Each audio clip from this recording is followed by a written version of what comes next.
The baby had screamed without real pause for 4 nights running, and Ephraim Waller stood in the middle of his own kitchen at 2 in the morning of the 5th, rocking her against his shoulder with hands too big and too clumsy for the task, and understood with a cold, sinking certainty that he was failing the one thing his wife had asked of him with her last clear breath. "Take care of her," Eleanor had said 3 weeks past, before the fever took her and left him a widower with a newborn daughter and a 7-year-old son, and a ranch that did not care one whit that grief did not pay its debts. He had promised. He meant to keep the promise. But the baby would not settle for him, would not settle for the hired girl from town who'd quit after 2 nights, would not settle for anyone, and the crying had gone on so long and so hard that even Jacob, small and solemn in the doorway in his nightshirt, had stopped asking when his mother was coming home and started simply standing there, watching his father fail, saying nothing at all. The first night, he had told himself it was only colic, the sort of thing every infant suffered and every infant outgrew, and he had walked her the length of the kitchen floor until his boots wore a track in the boards and the grey dawn finally silenced her from sheer exhaustion. The second night, the hired girl from town, a kind but inexperienced 16-year-old named Sue Ellen Pratt, had tried everything she knew, warm milk and cold compresses, and a dozen old wives' remedies from her own mother, and by morning she had wept nearly as hard as the baby and given her notice before breakfast was cleared. The third night, Ephraim had ridden for Doc Renner himself, and the old doctor had listened to the baby's chest and examined her thoroughly and pronounced her, in the end, entirely healthy. Colicky, difficult, but healthy, which was small comfort to a man who had not slept more than an hour at a stretch in 3 days and had a ranch, and a grieving son, and 100 head of cattle still needing tending regardless of how little he had left to give any of it. By the 4th night he had begun to fear in the black, superstitious hours past midnight that the crying itself was some manner of judgment on him, that he had failed his wife's dying wish so completely, and so quickly that even her own daughter could sense it and would not be comforted by his clumsy, inadequate hands. He knew that was not reason talking. He let himself believe it anyway, because grief did not much care what reason had to say about anything. It was Otis Grimm, his oldest hand, who finally said the name out loud over coffee the next dawn, grey-faced from lack of sleep himself. "There's a woman in Pine Bluff," Otis said, not quite meeting Ephraim's eye. "Used to help old Doc Renner with the birthing cases. Got a gift with babies, they say, though folks don't say much else kind about her." "Who?" "Agatha Byrne," Otis said. "The Byrne woman. Keeps to herself out past the church. Town calls her the Spinster, on account of she never married, and worse things besides, on account of she keeps her own counsel and doesn't care to explain herself to anybody." He shrugged, tired past caring how the words sounded. "But I heard she quieted the Hutchins twins when nobody else could, 2 winters back. If anybody in this county can help that child, Ephraim, it's her, whatever the ladies' sewing circle says about her manners." Ephraim had heard the name before, always attached to some unkind remark. Too plain to have caught a husband, too cold, a woman who kept a cat and a garden and precious little else, who did not attend the socials and did not explain why. He had never had cause to think much on her at all. But his daughter had cried for 4 nights straight, and he was a man out of options, and pride had never once fed a hungry infant. He hitched the wagon before full light and drove into Pine Bluff with the baby wrapped tight against the cold and Jacob silent beside him on the bench, and he did not let himself think too hard about what it would cost him, in a town fond of talk, to be seen going hat in hand to the spinster's door.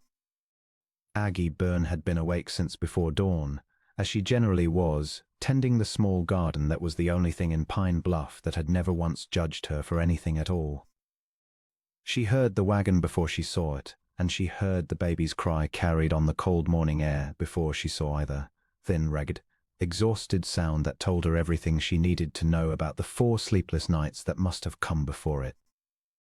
She had lived 34 years in this town being talked about rather than talked to, ever since she'd given up the courting years of her 20s to nurse her mother through a long, wasting illness that left nothing behind it but debts and an empty house and a reputation for peculiarity that no amount of good behavior since had managed to shift. She had made her peace with it, mostly. She had her garden, her sewing, her quiet mornings, and the occasional summons to a difficult birth or a sick child at the town's respectable women accepted from her gratefully in private and never once mentioned in public. She had grown used to the particular sting of being useful and unwanted in the same breath, of being sent for in the worst hour of a family's trouble, and then studiously overlooked at the church social the following Sunday, as though her presence in a birthing room were a shameful secret rather than a kindness freely given. She did not know, any longer, whether it hurt as much as it once had, or whether she had simply grown so accustomed to the ache that she had stopped noticing it, the way a person stopped noticing an old, familiar scar. She recognized Ephraim Waller's wagon, and the grief still hanging visibly on him 3 weeks after his wife's funeral, and the small boy beside him gone quiet in the particular way of children who have learned that crying does no good. And she set down her trowel and wiped her hands on her apron, and went to meet him at the gate before he could finish working up the nerve to knock. "Mr. Waller," she said, "you'll want to bring her in out of this wind before you say another word." He looked, for a moment, too relieved to speak. Then he followed her inside, and Jacob trailed after them both, and Aggie Byrne took the screaming infant from her father's exhausted arms with a competence that seemed to still something in the room the instant she did it. "She won't take to anyone," Ephraim said, apologetic, bracing for the crying to redouble. "4 nights now. The doctor says there's nothing wrong with her, just a colicky temperament. But I don't know how much more any of us can." He stopped, because the baby had gone quiet, not asleep. Her small face was still screwed up, still working toward another wail, but quiet, held against Aggie's shoulder in a particular firm, snug hold, rocked in a particular rhythm, hummed to in a low, steady, wordless tune that seemed to reach the child somewhere the exhausted, frantic comfort of the last 4 nights never had. Within a minute the baby's cries had softened to hiccuping whimpers. Within 3 she was asleep. Ephraim Waller stood in the middle of Agatha Byrne's small parlor, and felt his knees go weak with a relief so total it was very nearly grief all over again, grief for how badly he had needed exactly this and hadn't known where to find it. "How?" he managed. "Did you do that?" "Swaddled too loose and rocked too fast," Aggie said, matter of fact, not unkind. "Newborns want to feel held the way they were held before they were born, snug and steady, not jostled like a sack of feed. It isn't magic, Mr. Waller. It's only practice and patience and paying attention to what the child is telling you instead of what you're afraid she's telling you." She looked down at the sleeping infant, and something in her plain, guarded face softened. "What's her name?" Ephraim's jaw worked. "She doesn't have one yet," he admitted, low. "Eleanor and I never settled on one before. I couldn't seem to choose alone. Every name felt like deciding without her." Aggie did not press him on it. She only nodded, as though it made perfect sense, which to her it did, and Sale. "She'll need one eventually, but first she'll need someone in that house who can get more than 4 hours sleep strung together, or none of you will make it through the season." She agreed, after some persuading and against every instinct that told her exactly how the town would talk. To come out to the Waller ranch each day for a week to teach the household, Ephraim, the hired girl, even young Jacob, who took instruction on holding his sister with a gravity that nearly undid Aggie's composure entirely, the small patient tricks that set a difficult infant. A week became 2. 2 became a standing arrangement, Aggie driving out from Pine Bluff each morning and back each evening, careful always to be gone before full dark, careful always to keep the proprieties as best she could. Though she knew even that careful keeping would not be enough to stop tongues from wagging in a town that had never needed much excuse. She had not expected to come to love the ranch the way she did within that first fortnight. Not merely the baby, whose crying had settled to ordinary infant fussing within days of proper care, but Jacob too, solemn and starved for attention in the particular quiet way of a child too young to grieve out loud and too old to be coddled through it, who began, shyly, to bring her things. A bird's nest fawn from the barn eaves, a smooth creek stone, a drawing of a horse done in charcoal that he pretended not to care whether she liked. The gossip found her anyway, of course, as gossip always did in a town the size of Pine Bluff. She heard it plainest at the Mercantile one Saturday. 2 women near the flour barrels not troubling to lower their voices as she passed, one remarking to the other that it was a scandal, plain and simple, an unmarried woman driving out to a widower's ranch every day of the week, and the other agreeing that whatever the woman's intentions, it hardly looked proper, and a decent woman would have thought twice before accepting such an arrangement at all. Aggie had paid for her thread and her needles without giving either of them the satisfaction of a reaction, and had cried only once she was safely back in her own kitchen, briefly, fiercely, before scrubbing her face dry and reminding herself that a baby's health mattered a great deal more than a mercantile's opinion of her character. She told Ephraim nothing of it, but he heard of it too in time from Otis, and the fury that rose in him on her behalf startled him with its force, a fury sharper, in its way, than anything he'd felt on his own account in the whole of his grieving month. And it was in the noticing of that fury that he first began to suspect his feelings for Agatha Byrne had grown into something considerably more than gratitude. And she had not expected, least of all, to come to care for Ephraim Waller himself, his quiet, exhausted decency, the careful, grateful way he thanked her each evening, the evident aching love he bore his children even when grief made him clumsy in showing it. She told herself sternly, more than once, that a rancher 3 weeks widowed had no business being looked at with anything warmer than sympathy, and told herself just as sternly that she, of all women in Pine Bluff, ought to know better than to hope for anything more than the useful, respectable role of hired help.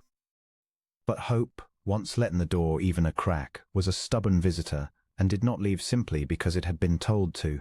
There were small moments in that second and third week that Aggie found herself turning over in her mind long after she'd driven back to her own quiet house at night. Ephraim catching her eye across the kitchen and nearly smiling before he remembered to look away, embarrassed, as though tenderness were a debt he hadn't yet earned the right to spend. Jacob falling asleep against her shoulder one evening while she read to him from an old primer, trusting her weight and warmth the way he had once trusted his mother's, the baby's small fist curling around her finger during a 2 o'clock feeding and refusing, for nearly a full minute, to let go. None of it was courtship, precisely. It was something quiet and, to Aggie's surprise, considerably more frightening than courtship had ever been in her girlhood imaginings of it, the slow, unguarded work of being needed people she had come, without quite noticing the moment happened, to love in return. Otis Grimm noticed it too, long before either Ephraim or Aggie were willing to name it aloud, and took to finding small reasons to praise her cooking or her steady hand with the stock whenever Ephraim was in earshot, a gruff, sideways sort of matchmaking that fooled no one and embarrassed everyone and did, in its clumsy way, good deal of quiet good. The trouble arrived, as trouble on a grieving household often did, wearing the face of family. Eleanor's older sister, Cornelia Ashford, arrived from Cheyenne on the noon stage a month into Aggie's arrangement with the Wallers, sweeping into the ranch yard in morning silk with the particular righteous energy of a woman who had decided, long before arriving, exactly what needed fixing and exactly whose fault it was that fixing had become necessary. "I have heard," Cornelia announced, before she had even properly greeted her grieving brother-in-law, "that you have an unmarried woman keeping house here daily, unchaperoned, with my sister not 3 months in her grave. I have heard the whole town is talking of it.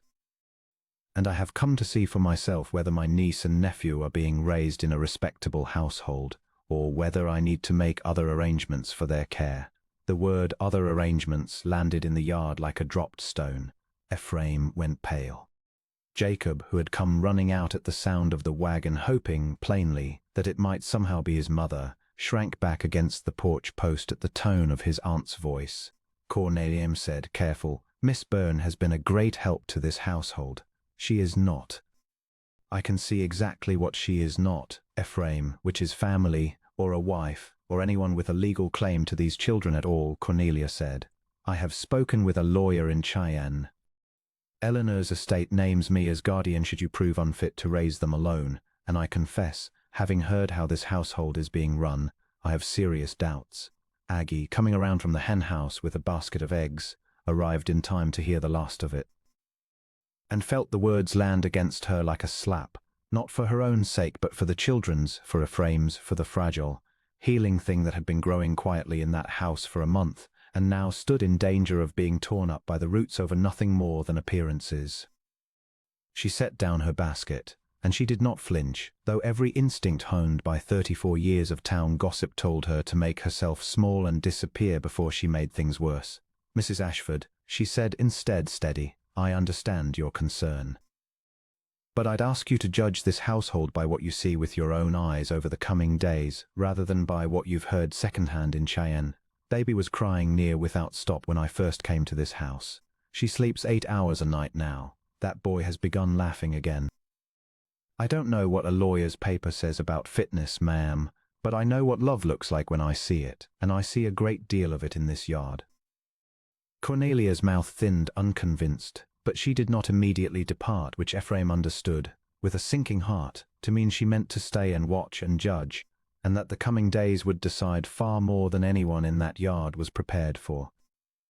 The days that followed were the most careful of Ephraim's life.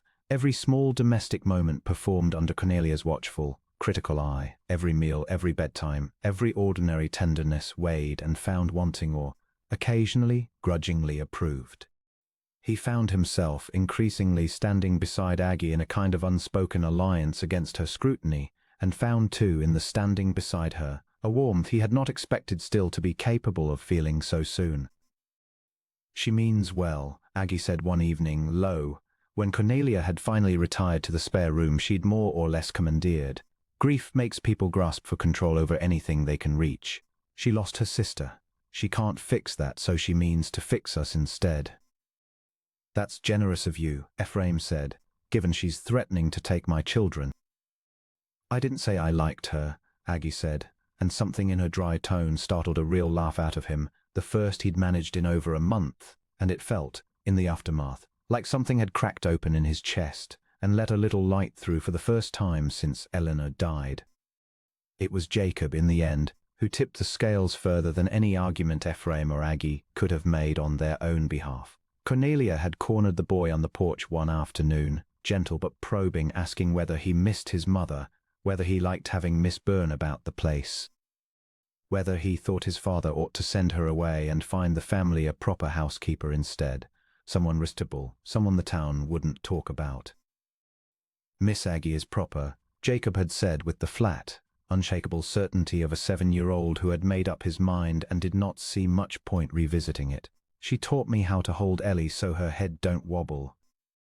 She sat with me the night I dreamed about Mama and didn't tell me to stop crying. She just sat there till I was done. The ladies at church can say whatever fool thing they like about her, Aunt Cornelia, but they don't come out here and see what she does. I do. And I don't want anybody sending her away." Cornelia had not had a ready answer for that, and had gone rather quiet at supper that evening, watching Aggie spoon broth into the baby's small mouth with a patience that admitted no trace of performance. Watching Ephraim's face soften in a way she recognized, uncomfortably, as the same softening she'd once seen in her own late husband's face years before, in the early days of a marriage that had been, for all its brevity, genuinely happy. He asked her to marry him 3 days later at the kitchen table, with a directness that surprised them both. "Not," he said quickly, seeing her stillness, "because Cornelia's watching, though I won't pretend that isn't part of what's brought it to a head. I've thought on it since near the first week you started coming out here, Aggie. You've given this family back its footing. You've given my son his laugh back and my daughter her sleep, and me," he stopped, gathering himself.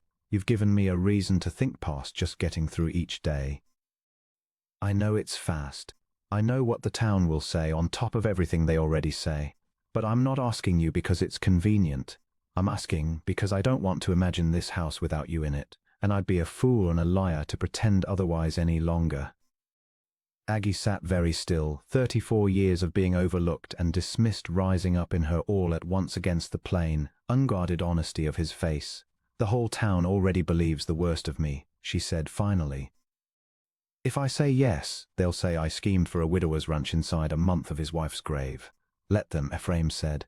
"I know what's true. So do my children. That's the only accounting that's ever mattered to me." She said yes. She did not let herself cry until she was alone in the wagon driving back to Pine Bluff that night, and even then, she cried from something closer to disbelief at her own good fortune than sorrow. The fever came for the baby 3 nights later. In the middle of the worst snowstorm Pine Bluff had seen in a decade, the wind screaming around the eaves loud enough to nearly drown the infant's weakened, rasping cries, and it was, all at once, the worst night any of them had faced since Eleanor's death. Aggie had stayed at the ranch that evening rather than risk the drive home with the storm already closing in.